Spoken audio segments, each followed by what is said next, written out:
ప్రకాశం జిల్లాలో ZP target గా chair game మొదలైందా? తమ నాయకుడు ఆదేశిస్తే జెడ్పీ పీఠాన్ని జనసేన చేతిలో పెడతానంటూ బాలినేని చేసిన వ్యాఖ్యలు జిల్లాలో రాజకీయ దుమారం రేపుతున్నాయి. బాలినేని అన్నంత పని చేస్తారా? అసలు జెడ్పీలో ఒక్క సీటు కూడా లేని పార్టీకి జెడ్పీ పీఠం ఎలా దక్కుతుంది?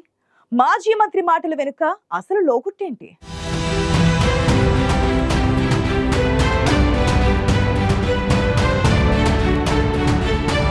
పక్కా ప్లాన్తో ఉన్నారా, ఓవర్ కాన్ఫిడెన్స్తో అన్నారా?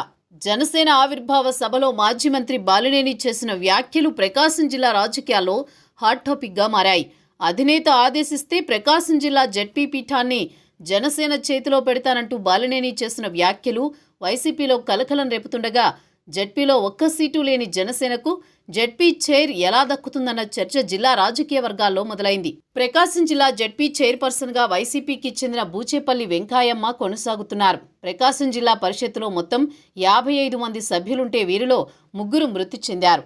ఎన్నికల ముందు 4 టీడీపీలోకి వెళ్లారు. ప్రస్తుతం వైసీపీ ప్రకాశం జెడ్పీలో 48 మంది సభ్యుల బలం ఉంది. వీరందరినీ జిల్లా వైఎస్ఆర్ కాంగ్రెస్ పార్టీకి అధ్యక్షుడిగా ఉన్న ఆ పార్టీ ఎమ్మెల్యే బూచేపల్లి శివప్రసాద్ రెడ్డి సమన్వయం చేసుకుంటున్నారు.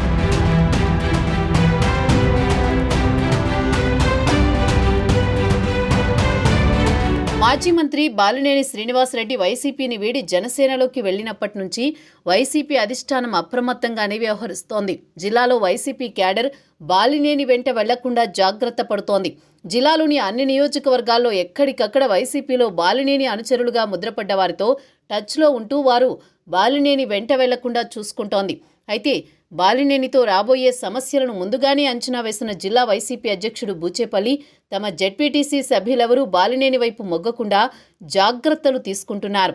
పలు నియోజకవర్గాల్లో ద్వితీయ శ్రేణి నాయకులు పార్టీ విడకుండా చూసుకోవడంలో బూచేపల్లి సక్సెస్ అయ్యారని వైసీపీ వర్గాలు చెప్పుకుంటున్నాయి.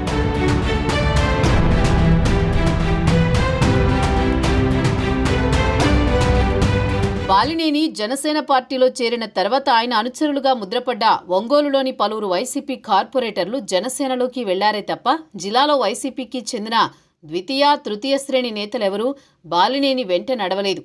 ఇదే అంశాన్ని వైసీపీ క్యాడర్ ప్రజల్లోకి బలంగా తీసుకువెళుతోంది.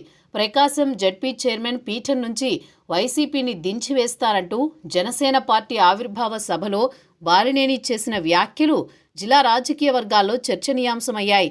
బాలినేని వ్యాఖ్యలపై ఆగ్రహం వ్యక్తం చేస్తున్న వైసీపీ శ్రేణులు ఆయనకంత సీన్ లేదంటున్నాయి.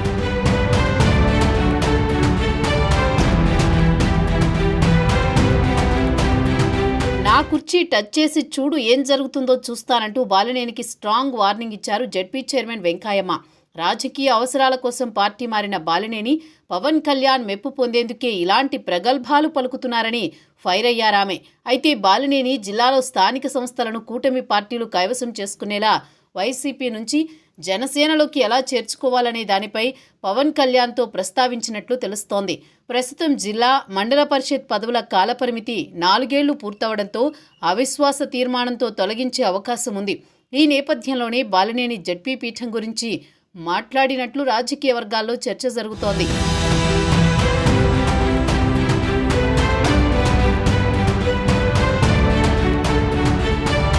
బాలినేని అన్నట్లుగా జనసేనకు జెడ్పీ పీఠం దక్కాలంటే సగానికి పైగా వైసీపీ సభ్యులు జనసేనలోకి రావాలి.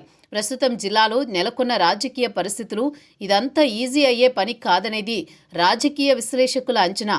ముఖ్యంగా టీడీపీ సపోర్ట్ లేకుండా బాలినేనికి ఇదంతా జరగని పని. జిల్లాకు చెందిన టీడీపీ నాయకులు సపోర్ట్ లేకుండా బాలినేని ఈ విషయంలో అడుగు ముందుకు వేయలేరనేది 2 పార్టీల్లో జరుగుతున్న చర్చ. అయితే జిల్లాలోని టీడీపీ క్యాడర్ బాలినేని జనసేన పార్టీలో చేరడాన్ని జీర్ణించుకోలేకపోతోంది. పైగా బూచేపల్లి కుటుంబంపై జిల్లా రాజకీయ పార్టీలలో సాఫ్ట్ కార్నర్ కూడా ఉంది. జెడ్పీ కాలపరిమితి కేవలం 1 ఏడాది మాత్రమే ఉన్న నేపథ్యంలో ఇప్పుడంత రిస్క్ చేసి వైసీపీ జెడ్పీటీసీలు బాలినేని దగ్గరికి వెళతారా అన్న సందేహాలు కూడా తలెత్తుతున్నాయి. జనసేన ఆవిర్భావ సభలో బాలినేని ఆవేశంగా ఆ మాటైతే అన్నారు, కానీ ఆచరణలో అదంత తేలిక కాదన్న చర్చ జరుగుతోంది. అయితే బాలినేని చెప్పినంత పని చేస్తాడా, లేక మిగిలిన 1 ఏడాది పాటు బూచేపల్లి వెంకాయమ్మ తన పట్టు నిలుపుకుంటారో చూడాలి మరి.